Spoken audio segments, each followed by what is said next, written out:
Hello and welcome to episode 2 of the Fellowship of Grace PCA podcast.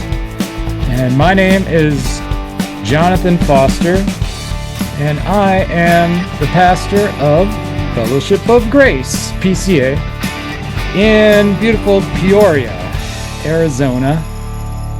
And I'd like to welcome to our podcast our second guest, my good friend, Mijito Vinito. How you doing, brother?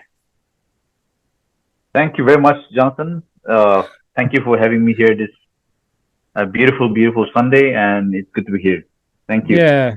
So, can you introduce yourself and tell our audience how we know each other and, just who you are? Yeah, gladly. So, my name is Mijito Vinito. I am a native of India. I'm from the northeast of India, from a beautiful state called Nagaland. Nagaland is a part of, they call it the Seven Sisters, the seven small states, the hills of northeast India, foothills of the Himalayas.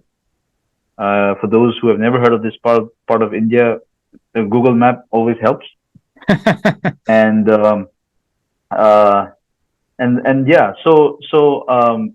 we are racially more Asian, more like East Asians, or like the ASEAN countries. Uh-huh. But culturally, yes, very much wedded to the mainland India, of course. And so I belong to the diplomatic corps of India. So I joined the Indian Foreign Service in the year 2010. I was deployed to the Republic of Korea in Seoul in 2012. And that's when I met you, of course, Jonathan. We met in church, Covenant Church in Chamshil in Seoul, and we had a good 5 years of friendship, and that's how we got things going. Yeah. All right. Thank you very much. So, let's talk about Nagaland. Probably a lot of people aren't familiar with it. And can you tell me about Christianity specifically in your homeland? Yeah. So if you think of India, obviously the first thing that comes to mind is it's full of Hindus, rightly so. 1.3 plus billion population. And in fact, as of last week, we've crossed 8 billion in the world, right? Yeah. And the statistics say that by the middle of 2023, India will be the most populous country in the world. And 80% of India are Hindus. Roughly, say about 15% are Muslims. Second largest Muslim population after Indonesia, which is surprising to many. And the other 5% is distributed among Christians. Now, Christians are mostly, you will find majority of Christians in Northeast India and in South India. South India, because of historical reasons, the Apostle Thomas is said to have been there for quite a few years of his life. Northeast India is a bit of an interesting story, and let me tie this to a trip I took to the Twin Cities recently. I mean, yes, I'd like to hear about that. Yeah, it was a beautiful trip, and it was there was so much of learning, precisely because basically in the late 1800s, there were Christian missionaries. Back in the day, in those years, India was a colony of the British, right? India attained its freedom only in 1947, and so the Britishers were all over the country. So there were a bunch of American Baptist missionaries from the Baptist. It was called the American Baptist Mission, and now called the Baptist General Conference. They had a bunch of guys. Now it's called. It has another name now. Converge. There you go. Yeah, it's called Converge. Yeah, right. It's called Converge. And so they had a bunch of guys in Northeast India, and they actually have most of their mission work in Assam Valley, which is the Brahmaputra River Valley. And it's very interesting because they didn't go to the hills of Northeast India because they just didn't know who these guys were. All they heard about was a bunch of savage tribes, Mm-hmm. They knew that there were tribal people up in the hills, but they didn't really want to make a foray into the hills. Because and nobody knew who they were, and Mm-hmm. the Britishers really weren't there either. Like not deep into the hills. Mm-hmm. And you would love this trivia. So when they wanted to start the missionaries, uh, when they were in the valley, the Britishers were getting irritated with the fact that the tribes from the hills of northeast India were raiding the plains, the tea gardens. The Britishers had these beautiful tea gardens all over the river plains, Yeah. and these tribes were coming in raiding, and they didn't know what to do. They didn't want to expend their force and send British troops to the hills. They didn't Mm. think it was worth it. Remember, they just started paying attention only when the Japanese came there in the 40s, Mm. 1940s, late 1930s. Um, so guess what they did? The only way they thought to resolve the problem of these tribes raiding the plains was to get the missionaries in there. And they wrote a letter to Adoniram Judson in Burma and Mm. asked him for help and for his wisdom because he was a successful missionary in Burma. Mm-hmm. And that's how apparently he sent a guy named Nathan. He spent some time in the northeast India hills. Didn't really work out then. But then eventually there was an American. His name was R.W. Clark. I think he Mm-hmm. was from the east side of the U.S. He Mm-hmm. he went with some of his fellow uh, some guys that were converted from the plains, Indians, and that's how he entered Nagaland, the hills, and Okay. started sort of working with the tribes. And this was a place where there were like 17 major tribes, many more minor tribes, and all headhunters basically. We were a bunch Mm. of headhunters. I mean, we would hunt heads for trophies, right? And Mm-hmm. we'd keep it in front of the gates of your village, and Mm. whoever had the most heads was the most powerful of them all. Mm-hmm. Um, and then there was a guy named Bengt Anderson. He was a Swedish. He apparently came from Sweden at the age of 18. He studied in Bethel Seminary in St. Paul. He Mm-hmm. was converted, and he was sent. He felt the call of the Lord to go as a missionary to Northeast India, and he went to work with this guy named R.W. Clark to work in the Mm-hmm. Naga Hills. Okay. And then, about 25, 30 years later, Bengt Anderson was touring, and he came into the region where my grandfather was hanging out. Like their tribes were hanging out in Mm. those many, many odd villages in the jungles, and that's how the first in the late 1930s, about 1935, 1936. It was around that time when Christianity came into my people. Mm-hmm. Late 1800s was when it came to Nagaland, and Mm. that's how. And the rest is history, as they say. I mean, Mm. I spent some time in the Bethel University archives where I read the transcripts and field dispatches of Bengt Anderson, Mm. and I found my grandfather's name there as well because he was one of Oh. the guys who the missionary thought was had some potential, and so he sponsored him for higher education to the plains in Assam. Mm-hmm. Came back, brought him back as the headmaster of the school, and that's how I eventually things changed, for our family as well. So Mm-hmm. it's interesting. I mean, that's how the mission. One could almost say that I'm pretty much I'm pretty convinced that I don't think, and this is a strong view, but I want to share this, that I don't think the Britishers really wanted to. They were not really interested in us.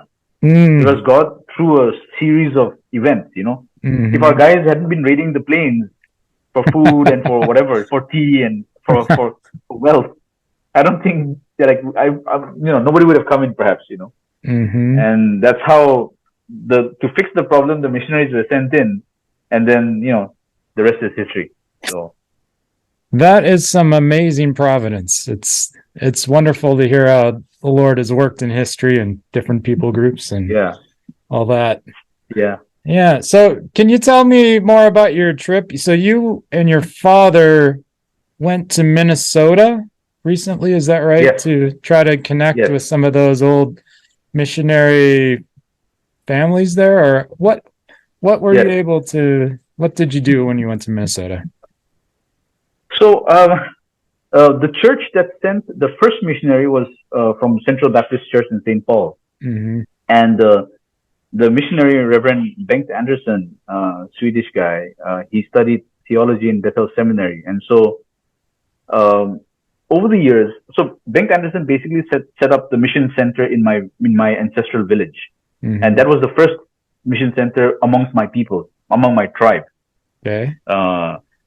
And so the purpose was for my dad. My dad is retired, but he's now the chairman of the mission center. It's an honorary position, being from the land, so to speak. Mm-hmm. So the idea was to go back and touch base with the people from Central Baptist Church and say, hey, how about the next generation of youngsters from that part of the world continue to maintain links, and what can we do together to continue you know, to let the mission center have those connections that were there. So, for instance, um, about 20 years ago, a team from the Central Baptist Church visited Nagaland, spent some time in the village. They spoke at the church, did the youth camps, So there has been some engagement, but for a period of time, there was no contact. So my dad wanted to reestablish those contacts, and we were successful. I mean, the pastors who came, the youth leaders who came, they're now older, Mm-hmm. but at least because we were there, it's also a form of encouragement to them, I suppose. It cuts both ways, I think, and I didn't realize that. But when we reached there, I realized that they were also very encouraged that we took the effort to go all the way there to say, hey, I mean, a lot of good work was done, and we must continue.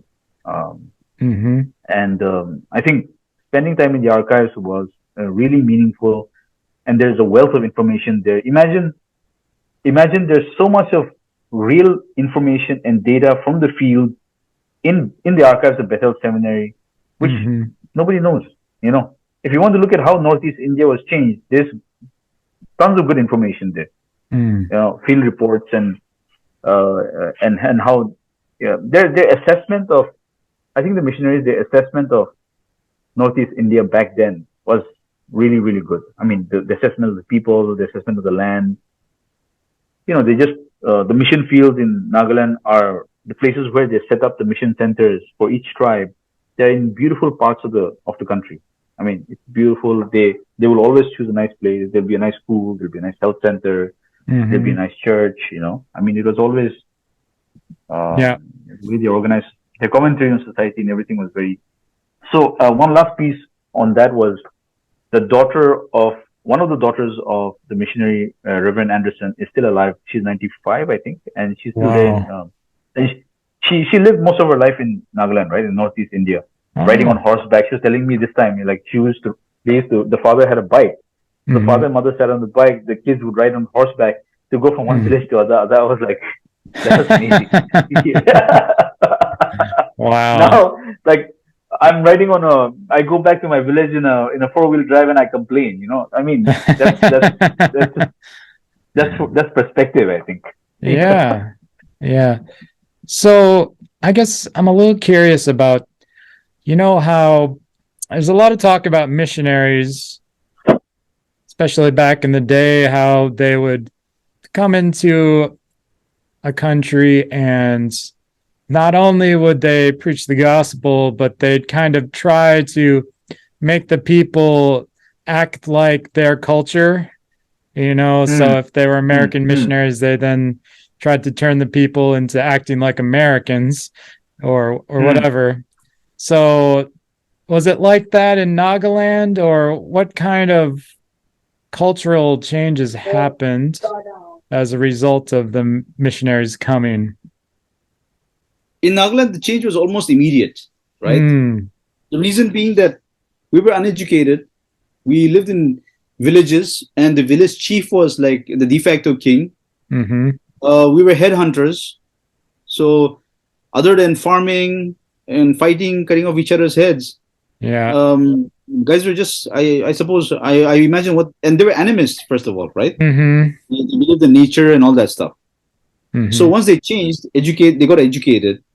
Obviously, then everything changed. So I think, and if I could look back the last many years that I've also seen my own land change, Nagaland, in a sense, has really preserved their traditional culture, traditional way of life, and fused it well with Christianity. So, I mean, for example, we still have a lot of our festivals. There are harvest festivals. There are, spring festivals. There are, tribes, dime a dozen. Each tribe has 3-4 festivals. Now, back in the day, it used to be tied in with animism, right? They would do the festival and then worship the sun god or the rain god. So I think culture has been maintained, and but Christianity has come in and has changed that perspective, I think. So I would say that in Nagaland, at least it's we've been blessed that way. Okay, well, that's good. And I'm curious, so if I was to go to Nagaland and go to the average church in Nagaland, what would I see? What would the worship service be like, or what would the experience be like? The church would still be, you would say pretty much like how it is like in America. Maybe singing style would be different. I mean, the program wise is pretty similar. Yeah, if you go to the villages again, it's different because then the language, it'll be in local dialect. Maybe the people would be more expressive with their, not everybody would come in their Sunday best. Maybe they don't have a Sunday best, perhaps. I mean, so sure. it differs. But insofar as the program is concerned, yes, I mean it's pretty much the same. Okay. Typically, opening hymn, sermon, opening hymn, prayer, some sharing, some special song, sermon, closing prayer. Yeah. I mean, roughly, yeah. Similar to a Baptist service in the U.S. Yeah. Yeah. Yeah. All right. So let's talk about the state of the church. We can talk about it in Nagaland, but also more generally in India. How do you conceive of the state of the church? The state of the church, I think. Well, India. If you ask me, my view is India. It's a larger discussion in India. But if I could begin with my state, I think what has happened in my state is also sometimes I feel like it's a reflection of what happens in America. I mean, yes, there are a lot of churches. Every village has a church. The best building in the village would be the church. The best. Everybody goes to church. It's for now like some 80 years or so, 70, 80 years. I mean, going to church is a part of the culture now. So that's good, yes, and that's how I have been also benefited. I grew up with scripture in my life at such a young age. Right? Part of me thinks also that means it should also translate to societal change. I mean, if you are a believer and your communities are believers, then obviously you must emulate how our Lord would have lived, and in that same way it should sort of transcend into your communities. Well, you don't often see that. I mean, there's still a lot of challenges in life in the life of the people. Yeah. Sometimes I wonder whether such places become like it almost becomes like a social club, and people go there because that's where they meet everybody else. Yeah. Right? But whether there's individual change or whether there is real, change of heart and how people are living, that's always, up for. Yeah, that's always a matter of discussion. Yeah, in India, of course, I think it's more vibrant because there's still a lot of places that are unreached, or rather, there's like large parts of North India are majority Hindus. Yep. South India, Northeast, like I said earlier, are the places where they're Christians. People are more used to it. But a large part of North and West India, there's still a lot of missionary work going. People still have challenges. People still have persecution. People think it's a Western religion, or there's immediate suspicion. Yeah. And of course, not to say that some bad apples have given an impression that everybody's like that, right? So, for instance, Christianity is not the Western religion. A, B, not just because there were a few bad apples, meaning that if they saw a few fake missionaries, doesn't mean everybody's like that, right? But when there's ignorance, people just tend to give a broad sweep, Yeah. Yep. Yeah. Just to clarify that, what I mean by the bad apples would be I'm just giving a very typical complaint that you hear among Hindu friends. It's like, oh yeah, we saw that missionary. He was giving clothes and he was giving free this and free that, and he was calling people to his church, And so it's almost like the impression is like, okay, these Christians have a lot of money and they give a lot of free stuff, and then convert guys. Well, which is not really what. Yeah. It sounds similar to the so-called rice Christianity in China. You might be familiar with the missionaries just gave out a lot of rice and food to people, so people would pretend to be Christians to go and eat at church. Right. So they call that rice Christianity. So, yeah. I mean, I guess that there's always that temptation, not just in places like China or India, but in the United States in churches too. We, as a pastor, I'm considering like, well, what should I do for an outreach? And if I do the outreach, and we have something where it's, free food and fun for the family. And then you're thinking, well, okay, you want to draw people in, it's good. But then you draw people in with that. It's like a bait and switch, right? Yeah. So, that's why that's why when when we have these debates with my Hindu friends and they say, hey man, this is what we're hearing, and all, I tell them, don't worry, man. If that's what you measure Christianity with, then don't worry, because these guys are actually not converted, so you don't have to worry about it. They've just gone for the grain. Right. All right, shall we shift gears a little bit and let's talk about your professional life. If you can tell us what you do for work and how did you get into that, and just explain a little bit about that. Yeah. So I'm a diplomat by profession. In India, there is a very famous exam called the Civil Services Exam, and I mean, India is a country of exams. I think even if it's true that most of us are trained to pass exams. Don't ask us the subject, but we are trained to pass exams. And so this civil service exam is basically the higher civil service exam. All the higher civil services in the country have one route, and this is the route. You have to pass the exam. It's a 3-stage exam. You have the preliminary stage, you have the main stage, and then you have the interview. And it essentially, it happens over a year. You start early in March, and then in June, July, you have the mains, and then you give the interview in, like, say, Feb, March, April of next year.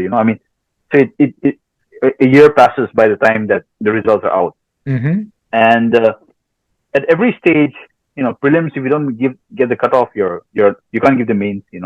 If you don't meet the cutoff in the mains, then you're not called for the interview. So there's millions of Indians give it every year. It's also a very prestigious exam because you just need a bachelor's degree to pass. And so actually it's a very humble experience, because when you go to the training academy, you see people from all walks of life. You can write the exams in any of the Indian languages. Oh, wow. So you see, like, I was, one of my batchmates he was from a different administrative service, not a diplomat, but from another administrative service. He was from a neighboring state, from my neighboring state, and he was just a regular, like, farmer's son, who studied hard and made it. So there are stories like that, So just to keep it short, I passed that exam in 2010, and I joined the diplomatic academy. Then 2 years I was in headquarters, and then of course I was sent off to my first posting to Korea, where we met, of course. And then I was there for 5 years, and then I went back to headquarters to serve 2.5 years, and then they sent me off to New York to work at our mission in the UN. So in New York we have what we call the permanent missions to the United Nations. So since the United Nations headquarters is in New York, the 193 member states of the United Nations maintain what you call permanent missions. It's in a sense like an embassy to the UN of sorts, you know. Mm-hmm. So countries have this mission. They have staff that work with the UN on a regular basis on the UN agenda, basically. Mm-hmm. So, and UN has all these various arms, various offices, you know. And my day-to-day work is, of course, to engage with the UN on various issues of importance for my country. More specifically, I'm in charge. India is a member of the United Nations Security Council for 2 years. So the Security Council is a 15-member body, the highest decision-making body on peace and security matters. Mm-hmm. The power is given by the UN Charter, and 5 permanent members, as you know, the US, UK, Russia, China, and France, and then the other 10 are elected based on regional basis Mm-hmm. for a 2-year term. So we have something called the Asia Pacific Group, and India was elected for 2 years from 2020 to 2022. We finish in December of this year. So I'm a part of that team. I work on peace and security affairs relating to Central Africa and the Horn of Africa. Several countries there having lots of issues, a lot of conflict zones. And then I recently also took on the role of partly being in charge of what you call the second committee in the UN. So the UN works with 6 committees. So I handle issues related to sustainable development, climate change, etc. So still, getting a hang of it. Okay, so I think a lot of people have no idea what a diplomat actually does in his job. Like, you go to work, and what kind of things do you actually do? That's a good question. The existential question, actually. So in general, yes, for all countries, let me break it down to 2 kinds of missions, right? Missions meaning 2 kinds of work. One is bilateral work. Bilateral meaning that, okay, like when I was serving in Korea, my work was very different. It was bilateral. I was in charge of a part of the relations between India and Korea. So I was the commercial officer. So I was in charge of bilateral business ties.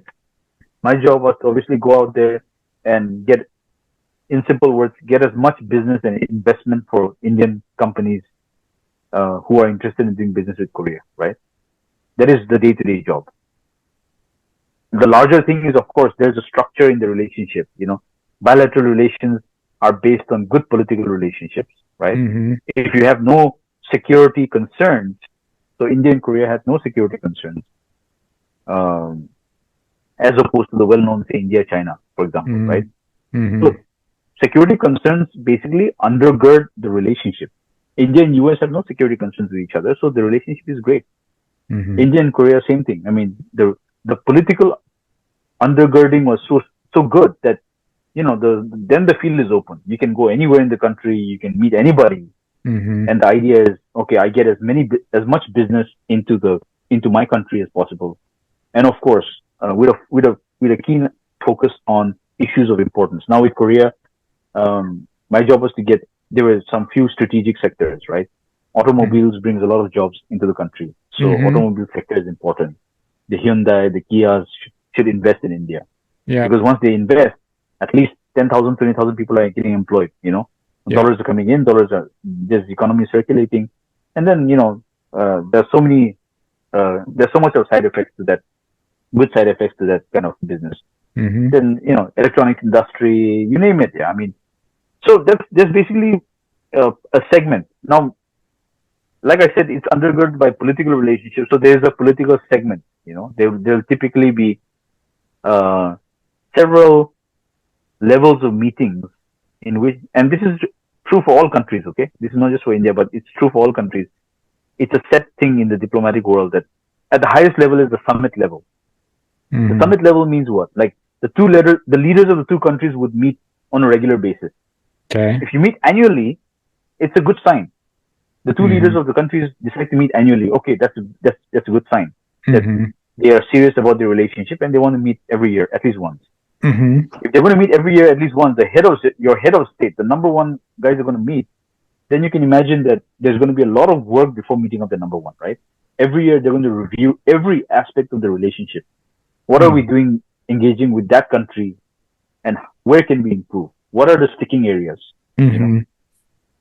no prizes for guessing, but with India and US, huge relationship from political to defense to business to free trade agreements to blah, you name it, right? Mm-hmm. A sticking issue, easy to say, would be visas. It's very hard to get visas in the US. The time lag it's a public information. I mean, time lag is like huge. So that's like, we call it a consular and a visa issue. So there'll be a separate team to handle that. Mm-hmm. So that's summit level. The next level would be foreign minister level. So the foreign ministers of the two countries decide to meet on an annual basis, and they sort of discuss, what are the things that are pending, how have we been getting along, and then of course at working level we call it's called the foreign ministries of Department of State and the Foreign Ministry of India, for example. They would meet on a regular basis, 2-3 times a year at working level to follow up on various issues. So that's typically a bilateral relationship. Two countries meet on a regular basis, invite each other, or meet at several levels based on the intensity of the relationship, right? Again, for any relationship to work, the political relationship is most important. If the US-China political relationship is not good, which it is not, then you can imagine how the rest of the relationship would work. The rest of the relationship would go slow. Yeah. It's just basic. For multilateral work for diplomats is different. When I say multilateral, I'm talking about New York, the United Nations. I'm talking Brussels, the head of that's the European Union. We're talking about Austria, where you have so many other bodies, IAEA, United Nations, other offices, UNIDO, and others are there. Food and Agriculture Organization and others are in Rome. But there it's a different ballgame, because there you're engaging with 193 countries, right? Or at least in most of these organizations, multilateral is just huge. European Union, of course, all countries are engaging with the entire EU membership, right? Here, I have to talk to Costa Rica, then I have to talk to US, I have to talk to Kenya. And the work is slightly slower, because obviously you have to engage more people, and the documents, there are a lot of documents. I mean, it's much more. I don't know. I mean, the pace is slower, and there are more documents because everybody wants to agree on every comma and every full stop before taking things forward. So it's very different. Yeah. So typically these two are the kinds of jobs. It all sounds very complicated. It's as they say, above my paid grade.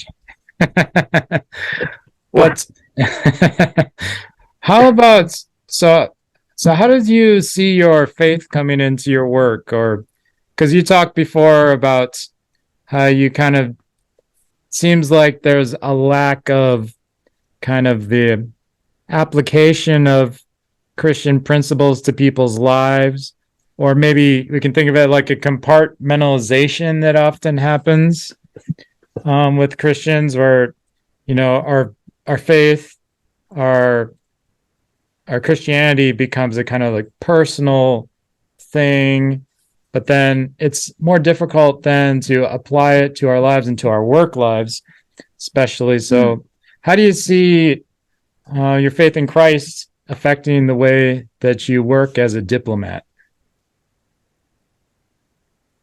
Yeah, that's a good question, Jonathan. I'm afraid I don't have a good answer to that, because it's a question that I've also been asking myself a lot over the last 2 years. And at least what I can try is to let our listeners sort of understand some of the challenges that I go through as I parse through this, is that we meet a lot of people at work And ultimately, Christianity is, I think, relational. I mean, the beauty is that you have genuine relationships that transform lives, right? I mean, um, and it's only through the church and through the church, and I mean the community that the church gives, that has really made me press on and find solace even when I travel across countries and continents. You know, being a diplomat is a very itinerant lifestyle. Yeah. And you meet one guy, you're meeting people all the time. You're always packing your bags and moving.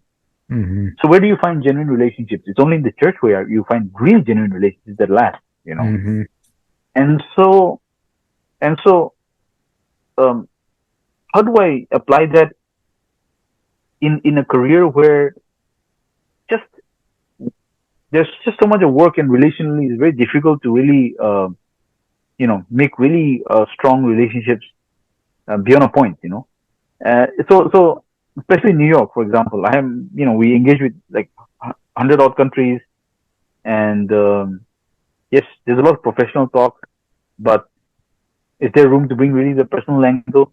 That's where you can make an intervention. So that part really is a challenge. I try, like, when I approach my work from the from the topic perspective. Yes, I know that I have to be faithful to my work, and this is what God has given to me. So I try to do my best in churning out whatever papers I need to churn out. However, I need to represent my country. I just try to do my best, right? Yes, it makes an impact in the way I deal with my colleagues, because in my mission here, I'm the only Christian, so I'm always conscious of that.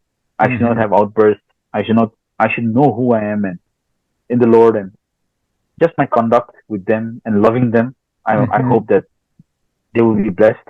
And if there's an opening, yes, I will take advantage of it.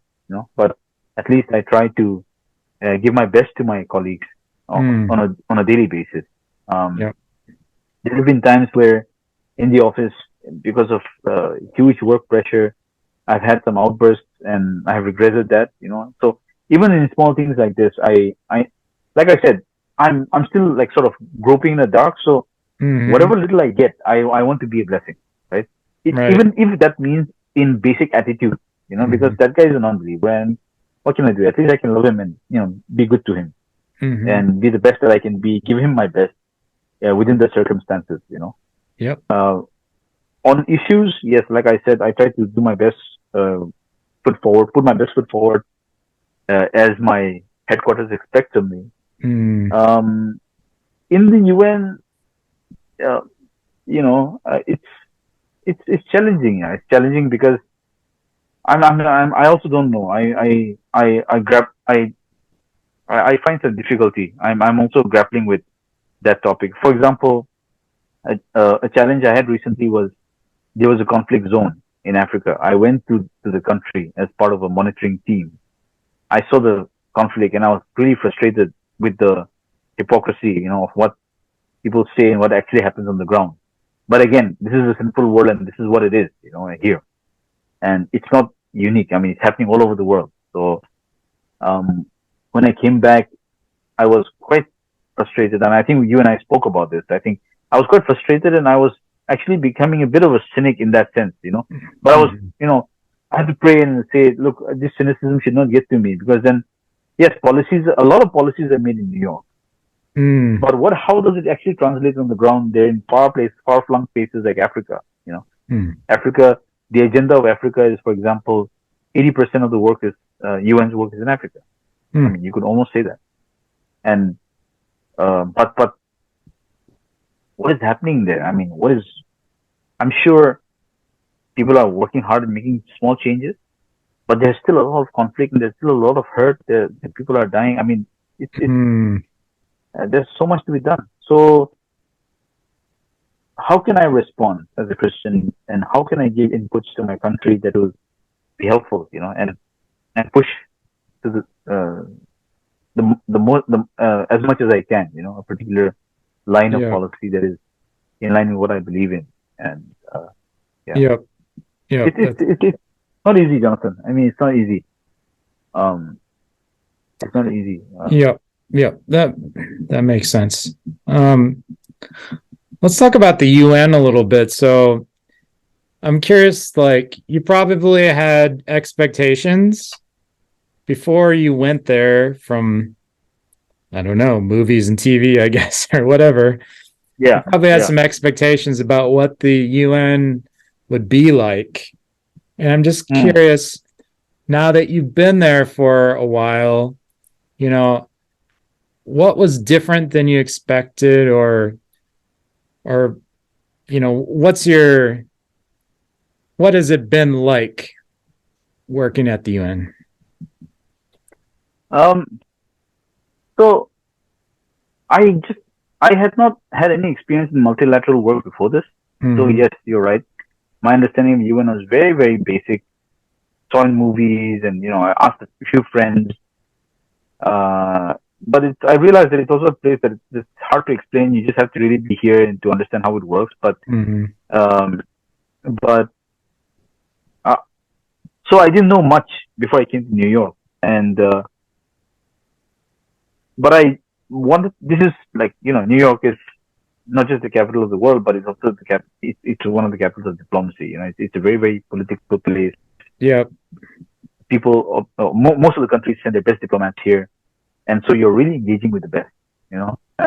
Many of these people go on and become foreign ministers and big people. So they many countries invest here, and because every country holds one vote, right, on any process.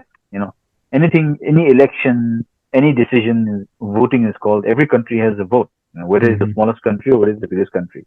Yeah. So that gives a level playing field, at least, and countries have their say. So for many of the smaller countries, this is a great place because this is where they can really shout at the top of their voice to make their concerns heard, right? Like for many of the island, just to give you a small sample, many of the island countries, who are having difficulties, especially with issues like climate change, they're able to muster the necessary political emphasis, to say that, look, if there's climate change and the sea levels will rise, we guys are the first to go underwater, So, I mean, this is where you can do it. If you're just a lone guy out there shouting at the top of your voice, nobody cares. Here you can bring people together, right? And bring that cause. So, yeah, so in that sense, yes, it is a great place for diplomatic engagement. I dare say the best, really, to see a multitude of views in one place. We can talk across the world and see the views from across the world. So you really sort of, the learning curve is high, it's sharp, and you get a good crash course on how people view the world and view a lot of issues, even when discussing problem areas. So that's the good part. The challenge, the part that I'm having a challenge grappling with is that, see, essentially, United Nations is a secretariat, and essentially, and I know this is a very basic explanation, but just for our listeners, just to tell them that the United Nations is a secretariat run by member states. Member states give contributions, and then we call it assessed contributions. There's a formula that's worked out based on your country size and people, etc. And then based on that, you give budgetary contributions, and these are mandatory contributions to the United Nations budget. And that budget is being used to run various programs, right? Various peacekeeping missions, various political missions, blah, blah. And then there's also voluntary contributions that countries give. And for issues that the countries want to push, areas of their interest, right? So in that sense, the United Nations is a very donor-driven organization. I mean, the country has a lot of money and wants to espouse a particular issue that is close to their heart, then they can give money here and then ensure that the secretariat will do the necessary work and give funding to that area, right? So there's rich countries, they do a lot of this kind of stuff here, and so the right place to do it. 193 countries, strike up conversations, bring up issues, and let the debate go on. Enough of media available here, a lot of people to pick it up. So, even it's a secretariat. So it is there. It exists to help member states, right? That's what the secretariat is for. Mm-hmm. Now, the challenge that I have with is that I'm a big fan of um, a writer called Nicholas Nassim Taleb. He wrote a book called The Black Swan and Skin to the Game. I would encourage your listeners to really read his books if time permits. And he writes in Skin in the Game. He writes about bureaucracy, and he says, and I'm saying this because I can't forget what he says. He says that he gives a scathing view of bureaucracy, and he says that because there's no skin in the game for bureaucrats. And that's the reason why you have to always be suspicious of bureaucracy in general. Yeah. And I say this even though I'm a part of the bureaucracy, I think UN is also has that challenge. It's a big bureaucracy, yeah. It's a big organization, and that's what happens with big organizations. And when you become very, very big, then you also have to question how compared with efficiency and results. Where so that is where I think the jury is still out there. I still have to reconcile with this view. I think that it's a very big organization, and just be suspicious of how big organizations actually are efficient or not. And so much of money comes in here, and I'm sure there are individuals who are working very, very hard in the field and being experts and all that. I mean, but as an organization, is it the most efficient organization? And the reason, one big, I think, issue on this is, say, you can see Ukraine issues, right? For example, I mean, it's just, and tons of issues like that. The reason why this world has more organizations, multilateral organizations, the non-UN organizations, right? The G7, G20, the Quad, like tons of organizations coming, the BRICS, Shanghai Cooperation Organization, ASEAN, all these multiple fora is because UN is also, I think in this day and age, UN will also have challenges because it is a post-1945 organization. It was formed after the Second World War, and decades have passed. And I think the world is changing, and so the role of UN would also have to change accordingly. That's I think, That's helpful. Thank you. So I saw there was a video on YouTube of you speaking at the UN, and which has received very many views. Maybe, I forget, 100,000 views or so. And you were replying to Pakistan, I believe. Is that right? So can you tell us a little bit about how that came about? Well, this is actually an annual tradition because we have some, there's the high level. Every September we have the UNGA, right? The United Nations General Assembly. It opens up, and it opens up every year with what you call a high level week, and then there will be a topic that the countries would decide, and then in that high level week there will be the general debate. So that kickstarts the UN activities for the year. And in the high level week, we have all the heads of state and everybody. They come and they speak, and on that particular topic, and so what happens is, when a country, and I'll just keep it simple, when a country is, or when a leader is saying something, if a country speaks directly against your country, you have what you call a right of reply.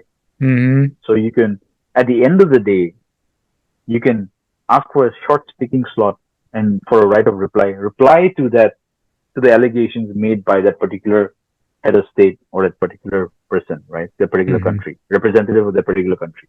And so it's basically a rebuttal. Now it happens with, it happens with Israel. It happens with Israel and Iran.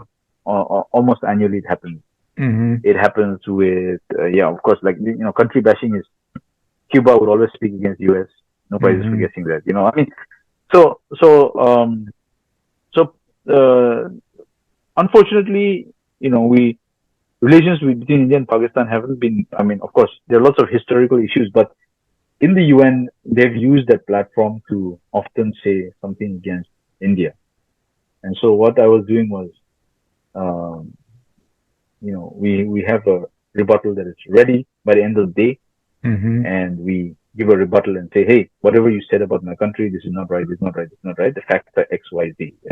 And that's what we do. And that is the video that you're talking about. I mean, and normally they send out the youngest diplomat. I happen to be the youngest diplomat in our mission here, so I was sent out with the script. The speech to shoot. Yes, it's a very interesting video. I enjoyed it. I sent it out to our friends at Covenant to said, "Hey, look what Mijito's up to." Everyone got a kick out of it. So, all right, let's shift a little bit and talk about the United States. So, you've been in the U.S. and New York for a few years, and so what's that been like? The culture shock and all those things. What's it been like to live in the U.S.?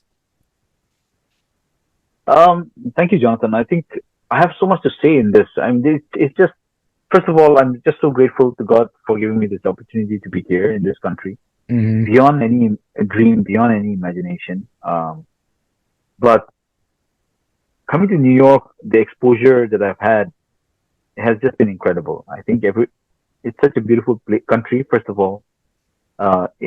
New York is there's just so much of activity. There's just so much of information. Everybody speaks well. Everybody knows the issues. Everybody's aware of their surroundings and what's happening. They're also very politically aware. Yeah. And I get the foreigners discount, so I can, unlike an American, I can ask questions. Hey, what is your view? Do you like this president or that president? What don't you like about the current administration? And so I get the foreigners discount, but everybody's aware. They have things to say, and so living in New York, the average guy, at least for me, the way I see it, you're really brought up to speed on events.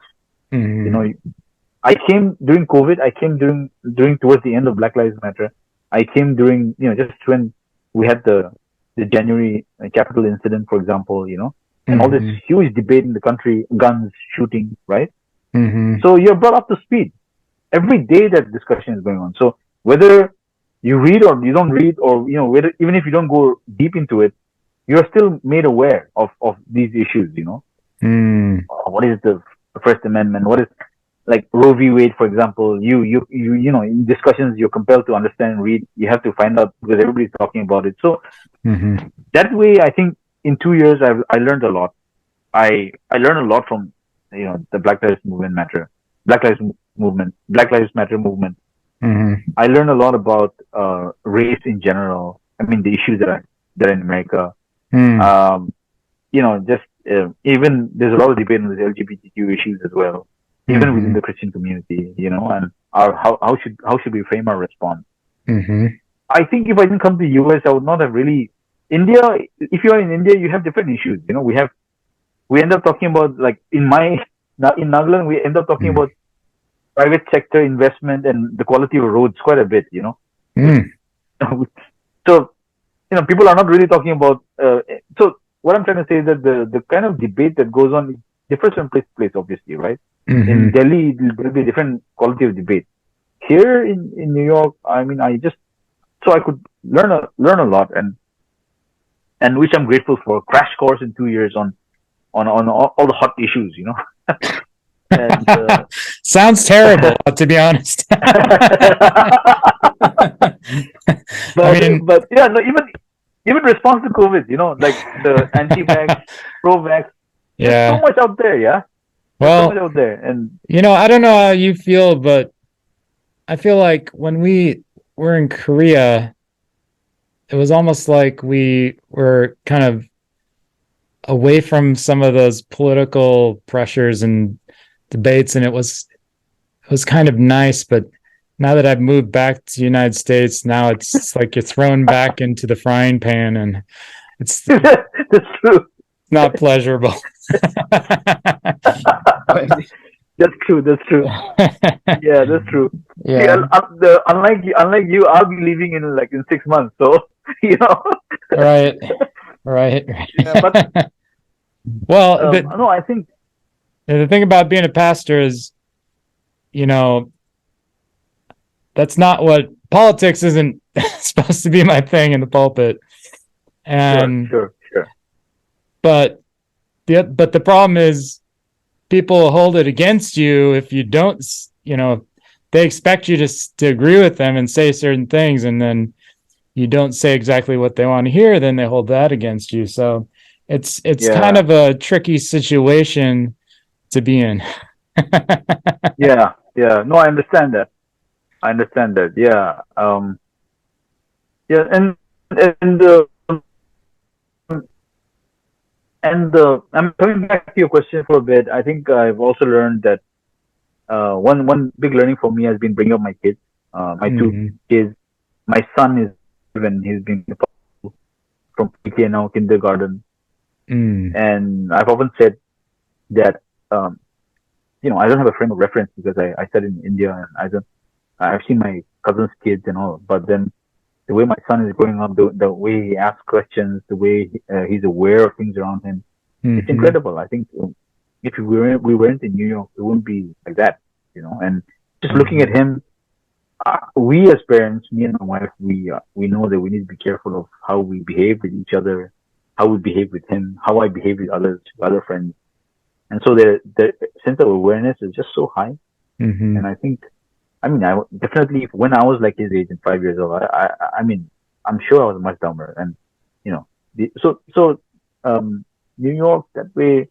And of course, I don't need to even say about I had all my childhood dreams like ticked off here. I could watch concerts.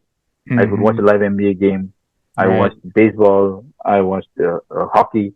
Went to concerts, and yep. Those there's so much. There's so much here. There's just so much. The time is short. There's just so much to do in New York. Yeah. Yep. Well, so do you have any advice for young people who might be interested in getting into the field of diplomacy from your experience since you've become a diplomat? I would definitely encourage our young listeners here to. It's such a privilege to represent your country, whichever country you're listening in from. It's such a you could say that about every job, but especially in the world of diplomacy, you're always learning and you always have to be up to speed. You have to run faster to be the same place in a sense, because like for me, when I was in Korea, I had to change gears. Just think about this. I'm from the original. I like to say I'm from the original diverse country. India is genuinely and has always been diverse. Like people have always been there. Nobody moved in. Like the Britishers came and left, but we have always been there. And I grew up with a bunch of people: South Indians, North Indians, of all tribes, all cultures, all kinds of food. And then I went to Korea and had to live within a homogeneous community, which was relatively close, and I didn't know what it was like to be in a homogeneous culture. And actually, I got some culture shock there. Jonathan. Early on, I remember I think we had these conversations. I was like, man, everybody people think alike. The society thinks alike. They know what they're gonna say before they say it. Food is similar. Food is great, but it's just the same food all over the country. And then coming back to the U.S., where the U.S. is so diverse, but in a different way, and even though it's diverse, there's so much historical baggage, which frankly India doesn't have. I know this is a very general comparison, but if you understand what I mean, here there's baggage, even though it's so diverse. So, so what I'm trying to say is that in the world of diplomacy, you have to take that and you have to learn and be quickly up to speed, right? Because you don't have time to waste. You're Here, probably most countries deploy their diplomats, including the US, for about 3 years or so. Mm-hmm. In 3 years, in like the first couple of months, you have to understand the culture. You have to be able to move smooth. You have to perhaps speak the language, and then then you can be useful and you find your space and see how you can strengthen the relations between the two countries. And that is the biggest privilege. Number two, you're out in the field.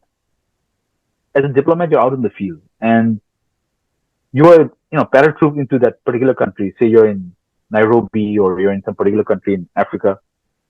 Your country will depend on you for furthering the relations. They're not going to they'll get inputs from all over the place, but essentially what you say is going to be what policy is going to be driven by, right? That's why they're spending dollars on you so that you can be in a particular country and say, hey, this is the direction I think we should go. And if it makes sense, yes, that's the direction it will go. So you are such a precious resource that way, Diplomats are essentially carving out their country's policies vis-a-vis that particular country.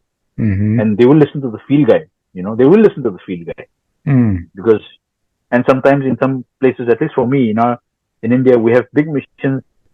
UN is, New York is a very big place, big, we have a big setup here. But there are countries where there'll be only 2 or 3 diplomats. So, who's the HQ going to listen to? They're going to listen to those guys. Mm-hmm. So it matters a lot. I mean, it depends a lot on you, and it depends a lot on how good you are to be able to navigate the country, understand its various plus and minuses, and being able to convey that to your HQ to be able to take decisions. Yeah. So that is it's such a privilege. It brings a lot of joy and satisfaction, and and a lot of learning. Like I said, you are always learning about something, and for that kind of learning, there's no price. You can't learn that in the classroom. Like you go out and eat horse meat and drink horse milk in some forest, national park in Mongolia. I mean, and talk to the people. I mean, that's education right there. Yeah, I mean, you learn about how nomads move. It sounds chewy. I'm guessing it's not the most tender meat. I would totally try it, Yeah. All right. Well, last question for you. What are your future goals? Well, Jonathan, the answer to this. I will finish up in June-ish of next year, and I'll be transferred maybe back to Delhi or to another country. We open, my family, me and my wife, we've just always had this open approach, and wherever the Lord leads, we will follow. And we're happy to go. One of the greatest freedoms that we have is, as Christians, is that our destiny is taken care of. At least I look at it that way. That my fate, wherever I go, is taken care of. I know the road will ultimately lead there. So whatever happens along the way, it's just God is taking care of me. So that sort of lessens my burden. I don't have to worry about others do a lot of equation and all that, and I just leave that aside. Yeah. Well, it's been a real pleasure to have Mijito Vinito on our episode 2 of the Fellowship of Grace thank you. podcast. And thank you. Thanks to everyone for listening. If you made it this far, congratulations. And as always, you are welcome to come if you're in the Peoria, Arizona area, Phoenix, Arizona area, and worship with us 9:30 a.m. 78th and Deer Valley. So, thanks again, Mijito, for being on the show today. And the Lord bless you. Yeah, God bless you. Thank you, Jonathan.